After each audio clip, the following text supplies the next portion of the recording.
I'm facing back to front. So it's not so bad, you know, get out here, you got the right clothes on and stuff. You warm up a little bit, it's nice. Time to ride. People will ask me, why do this? That sounds like a crazy race. How can you do that? And some people will say that the Tour de France is the hardest athletic event in the world. It's probably right up there in the top 10, without question. To do 150,000 feet of climb in 21 stages with 2 days off, over 100 degrees almost every day. But what's special about it is questioning yourself and to see if you can go out there and do exactly what all these people have done, all these people who as an endurance athlete, I look at that and see their training and say, my God, how do they do that? Well, this is a chance in my life while I'm here to see if I can do that.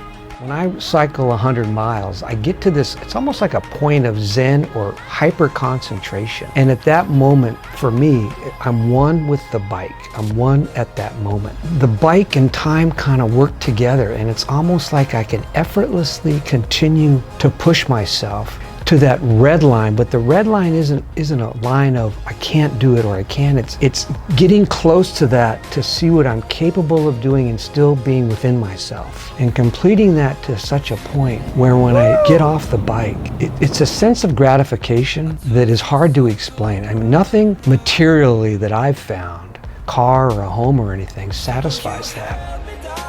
It's pretty special to be able to then do that and get those experiences early in the morning, geographically different every time, and then to roll back into this place that as we sit here right now, you can hear the waves and people coming and going and looking at these surfers out here. And there's a little bit of kindred spirit between surfers that don the wetsuits and cyclists that put their kits on. It kind of, every day's different. Sometimes people ask me what do I think about Huntington Beach and how is it special to me as a cyclist. And I've lived 70.5 years now here. You know, the history of this community is one of always a little bit outside the mainstream a little bit. The people that live here and that have surfed here, both north side, south side. And for me as a cyclist, that kind of fits my DNA. I've mentioned before, growing up in Alaska is kind of a little bit different. You're at kind of the outside, as they call it. And here, I think, with cyclists, you never judge your inside by somebody's outside. And here, it's a very accepting sort of place, and no matter what kind of shape I'm in or how far I want to go, it just fits really well here. Geographically, what's special about Huntington, too, is doing as many miles as I do, it gets old sometimes. I love the fact that it gets windy here. And that's a whole nother factor that comes into a traditional, I'm going to do the same 40-mile ride. Well, when it's 15, 20-mile-an-hour headwind, you work a little harder. I've also often felt, too, the light here is a very special place, as we kind of experienced today.